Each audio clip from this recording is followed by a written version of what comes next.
Hi, Ollie here at the Crafty Whisk. I'm going to be showing you today how I catalogue my Copic markers in when I get a new batch. This is my binder where I have all of my swatches for all of my coloured items like inks and all sorts of markers. I have different forms of swatching guides when I do get new things in. So I'm just grabbing all of my Copic ones out. And I'll explain all the different ones as I go along and why I use different ones.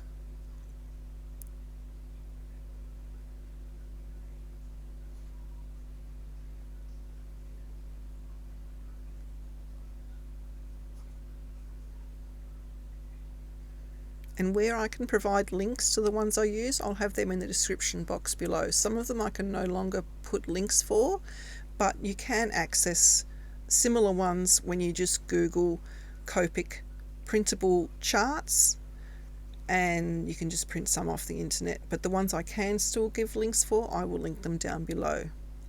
The one I'm using at the moment is the Copic swatch book, direct from Copic themselves. You can get them at Officeworks and any stationery place.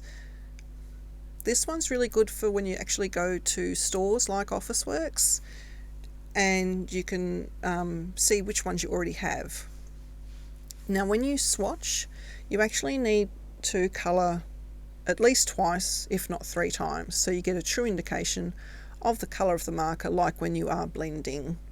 And when you print swatch sheets out from your home printer, you need to use very good quality paper, like when you are making cards, so at least 250 GSM, and preferably the sorts of card stock that you are using to make your cards with, or your card fronts with.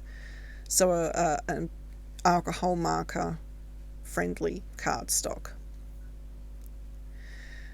Now the sort of charts I'm using are a hex chart, which is the one with the hexagonal pieces on. That one is from Sandy Alnock. I will link to her website down below. That chart does come at a fee of $5.99 US. It actually lists the colours side by side, which are visually similar colours. So they are not in number order, they are visually similar. So if you're looking for a colour family that look good together, that's the chart you reach for, which is the chart I reach for all the time when I am actually colouring in. She also has very, very good tutorials on how to use Copic markers. She does offer specials where sometimes she has free classes, and they are incredible. And I have also paid for some of her classes, and they are very, very good value classes. So that's the chart you always see me reach for when I'm doing tutorials for you guys. It is worth every penny. She has one for all the colours, and then one for all your neutral tones and your grey tones. The other charts I use, like this one here, I just downloaded that off of Google Images because you can't actually go to her website anymore. That one is basically just shows me in numerical order which Copics I currently have. It also tells me which markers are chow markers and which markers are sketch markers, and it does that just a little C symbol in the actual box where you colour in. The C symbol means it's a chow marker.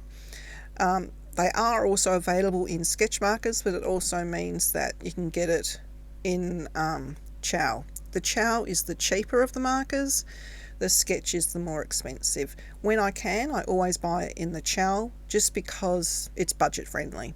The sketch markers just hold more ink. That's the only difference really. Now with I have a landscape and a portrait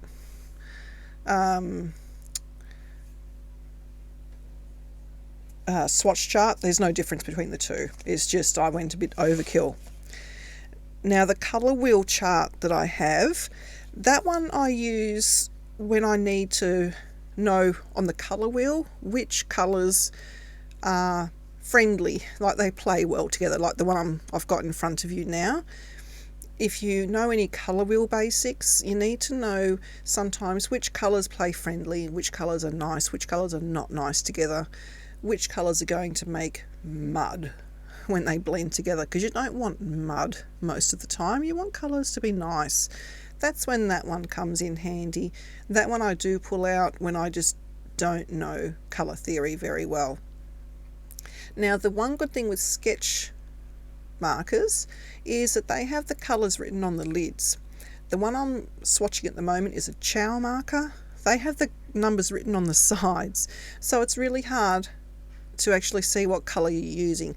That's when the little thing I'm colouring in now comes in handy, and I will link to that below.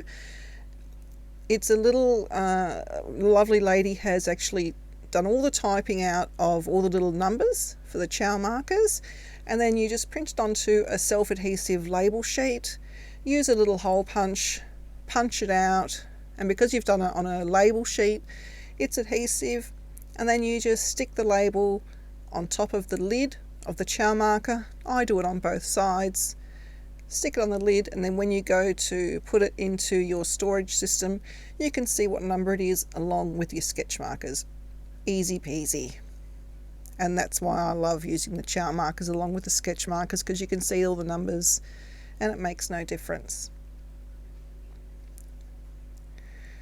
So that is basically how I catalogue my Chow markers.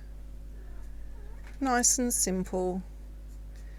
And then I store them horizontally out of the direct sunlight. And I use this system, which is sold direct from Copic as well, and you can get it online at Amazon and from some of the craft stores as well. And they just stack up on top of each other.